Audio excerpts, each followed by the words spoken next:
আসসালামু আলাইকুম। এই সেই বাইবেল ব্রিজ যেখানে ইন্ডিয়ান পুলিশকে মেরে উল্টো দিক করে বেঁধে দেওয়া হয়েছিল। ওই যে দেখা যাচ্ছে সেই পুলিশের পোশাক এখনও ঝুলন্ত অবস্থায় আছে।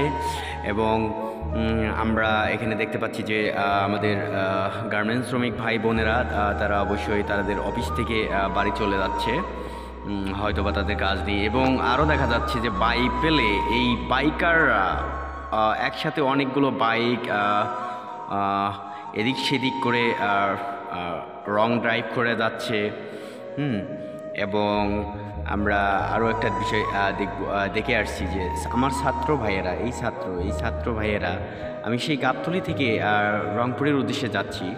তো এই ছাত্র ভাইরা দেখলাম যে তারা যে সুন্দর করে ট্রাফিক নিয়ন্ত্রণ করতেছে, যা আমার অনেকটাই ভালো লেগেছে। এরকম ট্রাফিক কন্ট্রোল সাধারণ পুলিশ করতে পারেনি। এবং এখানে আরও দেখা যাচ্ছে যে একটি আগুনে অগ্নিসংযোগ হয়েছে, একটি গাড়ি অগ্নিসংযোগ হয়ে পুড়ে ছাই হয়ে গিয়েছে। এবং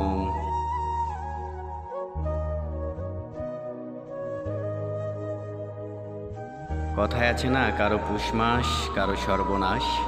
তো এই হলো অবস্থা। আমার ছাত্র ভাইয়েরা দেশের জন্য জীবন প্রাণ দিয়ে, অক্লান্ত পরিশ্রম দিয়ে তারা দেশকে সুন্দর করে সুন্দর একটা পরিবেশের দিকে এগোচ্ছেন তারা। আর আর যারা সর্বনাশ করার জন্য রুখে দাঁড়াচ্ছে, তারা দেখেন ডাকাতি এটা ওটা নানান কিছু করতেছেন।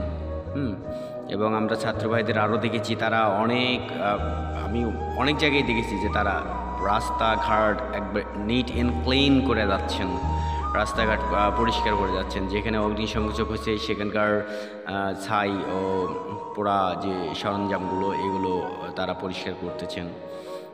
আমরা এখন যে অলরেডি পিচেটের কাছে চলে আসছিলাম।